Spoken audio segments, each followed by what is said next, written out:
Ladies and gentlemen, boys and girls, I wanted to give you one more reading as a prequel to the Poetic License Open Mic that starts tomorrow. I have material from new books of CC&D and Down in the Dirt, and I was going to read from a collection book from CC&D from last year, which has a ton of poems that I'd love to share with you tomorrow.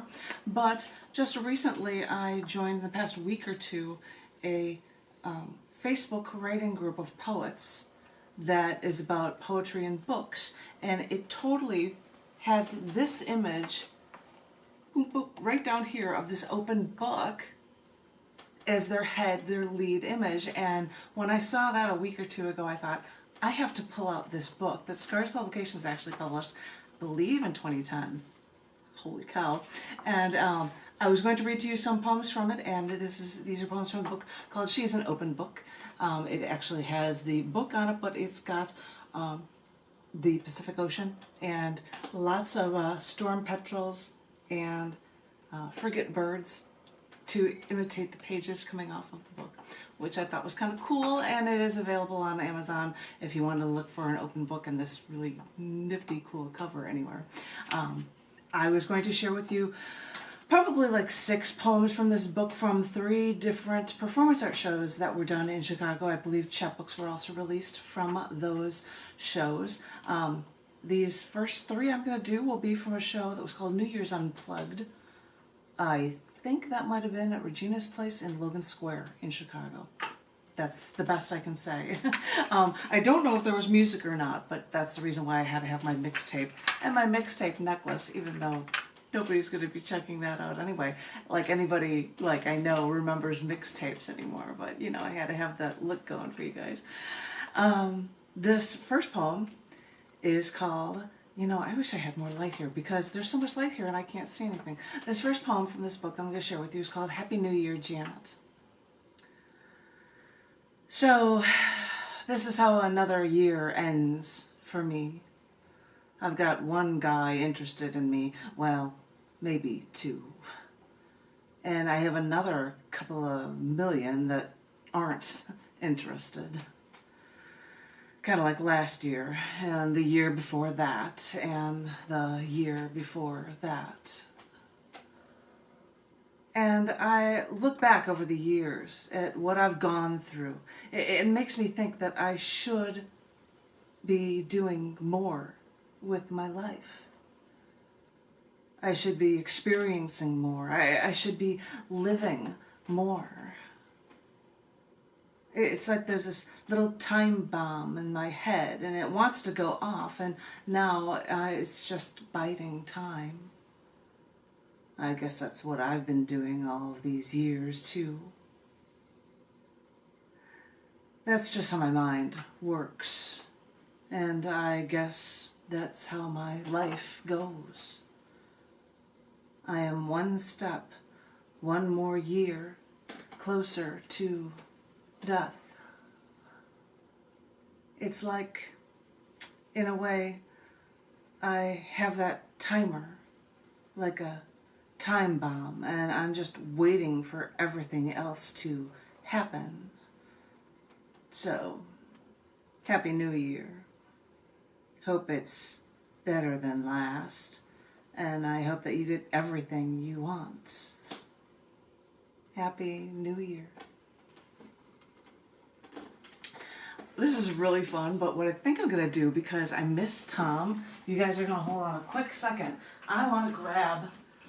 Tom would go around at open mics all the time and wear a billion pairs of reading glasses, and he'd have them sitting around, and I was thinking of putting on colorful glasses and making a joke out of it, that because I'd put them on and try them on and be like, how does this look? How does this look? How does this look? How does this look? And it'd be all goofy with him because he'd have all these multicolored pairs of reading glasses to go around. So I tried to find some fun little pair of reading glasses, which of course I can't see through, which is why I'm looking at you directly. I can't really see through them. But I thought I'd try this because of Tom. I was going to share another poem or 2 from the show, New Year's Unplugged, which was a show that actually had 2 different guitars going. So I guess it is appropriate that I've got a mixtape on my t-shirt. This is a poem from it that is called The First Death of the New Millennium. Although the millennium did not technically start until 2001, people reveled in the New Year celebration when it became 2000. If people always try to remember the first baby born in a new year, then this should make a record books in listening to this story.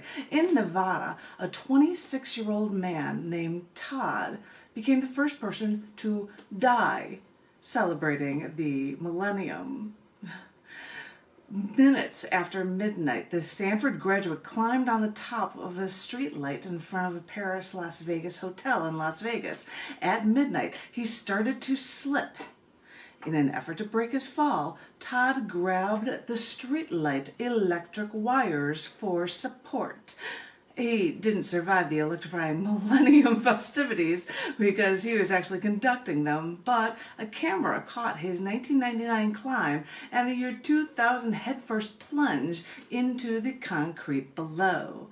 Reports could not be obtained to find out if he died from the electrocution or from the 30-foot fall, but he did make the first noteworthy news story for the year 2000. If I think I've done things that would be scary and cause problems, I've never done that. Closest I did was being in New York and just standing on the street corner and hoping that people wouldn't urinate on me or whatever. There's just so many people everywhere, but it was a great time and we were all good.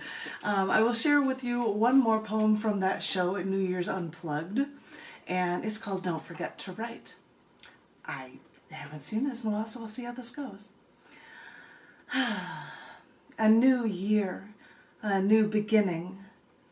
A part of everyone thinks that it's a chance to start anew. And you know, most everyone makes New Year's resolutions. Lose weight, exercise more. Let's see how long that lasts. But part of everyone wants to start all over again. Okay. 20, 10, 20, 20. This is your chance. Time to do everything just right. So, don't forget to take your mittens. Don't forget to brush your teeth. And don't forget to say thank you. And don't forget to write. Oh, wow, when you think of things that you do in the new millennium, I actually have made no resolutions for 2020. But in 2019, I decided to write a poem a day. And I know other people have written a poem a day, and I'm not saying I'm the first. I was just looking for a challenge. Like years ago, I decided to write a poem for every element in the periodic table. It took me a few years, but I did it. And now I'm doing periodic table Twitter poems, so we'll see how those go. But I decided to write a poem every day of the year, and in doing that, I looked for things for different holidays, and I ended up working on things for 2 every event of the year poetry books. The first one will be finishing in June, and I, as bonus poems for the second half of June, maybe 4 poems I will share on the days of events for you guys as bonus poems for a poetic license. And who knows, we'll see if there is a July to December Volume 2 released by July 1st. You know, in these COVID-19 times, we have no idea of how timelines are going to turn out when nobody can actually be around each other, but we'll see if we can pull that off for you guys. This book has poetry. She's an open book from a number of shows from a calendar year, and there was one of them that was called Twitter Inside. And it's called that because most of the pieces in it were Twitter-length poems, which is actually the reason why I had gotten a Twitter account in the first place, to come up with poems short enough that would fit into a tweet. 280 characters or 160, you know, in the early days or whatever it was. So there were a bunch of short poems, and this is one I don't know if anybody has heard before, so let's see how it goes. This one is called Swallowing Sand and Pebbles. I didn't want the world to hear me anymore. They're not worth it. So I ate a sponge to absorb my words. I ate candle to melt me down, but softness wasn't working, so I ate a Brillo pad. This was too rough, but nothing's rough enough, I tell you. I'll keep swallowing sand and pebbles. I won't even wash it down with gasoline. I know some writers sometimes have to feel that way, so that was an interesting one to share with you guys.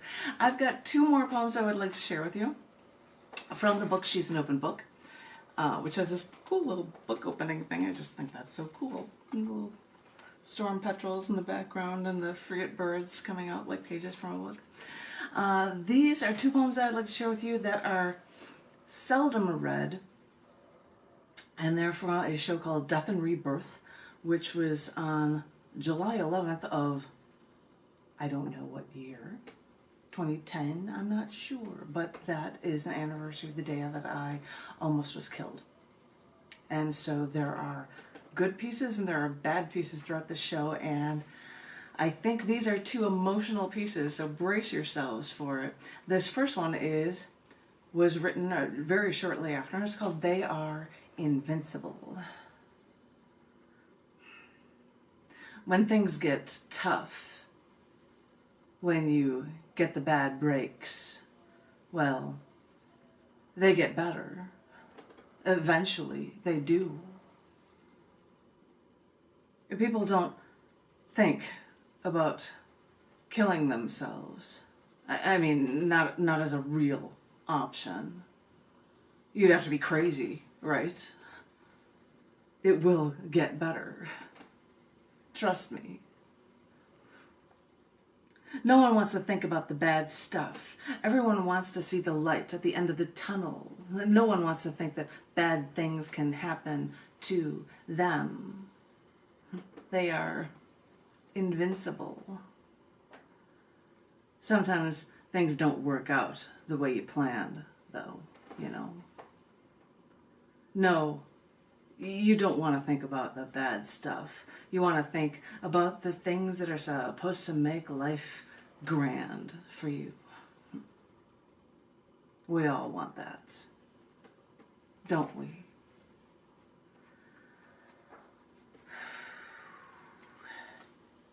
I've got one more short one here.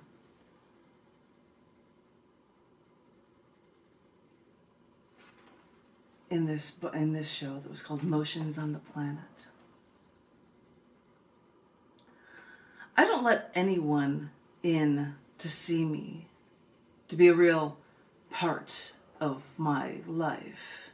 I talk to people. I get close to people. But the only person that I can count on is me. I just need something that I can count on. What can I really lean on? What will never let me down? What will never desert me? Nobody lives on this planet. People go through the motions. People are too afraid to open themselves up, and they never get the chance to really live. I don't want to go through the motions. I want to live, but I'm afraid if I don't break out of my shell, I won't see what the rest of the world is like.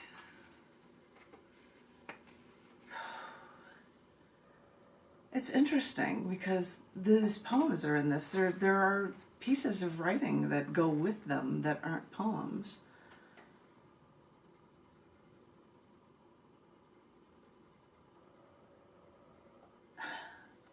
And it goes on to say, the man who metaphysically reminded me to save myself after I almost died found me at the worst time in my life to save me.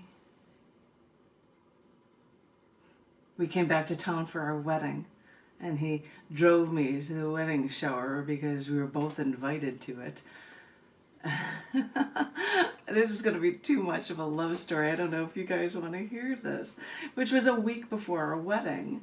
It also happened to be my matron of honor's mother's house, which was walking distance from my parents' house. Oh, I forgot to mention that on this one day of my car accident when I was almost killed, I was driving to my parents' house from Chicago. So here I was, again, the first time in almost 2 years since that fateful day, driving down the road where the accident had occurred. You know, I shouldn't call it an accident. My husband has a metal pin that I keep that says, "Crashes aren't accidents," that I wear because it's true. To the man who died and the man who did this to me, this was no accident. So as we were driving down this road, we approached that intersection where we noted that when we pulled up to, they had put up a concrete barrier separating the oncoming traffic. It's nice to see that someone thought to do that for something about this intersection after my car crash, that people did something about the road after the fact. That would have saved me if that was there.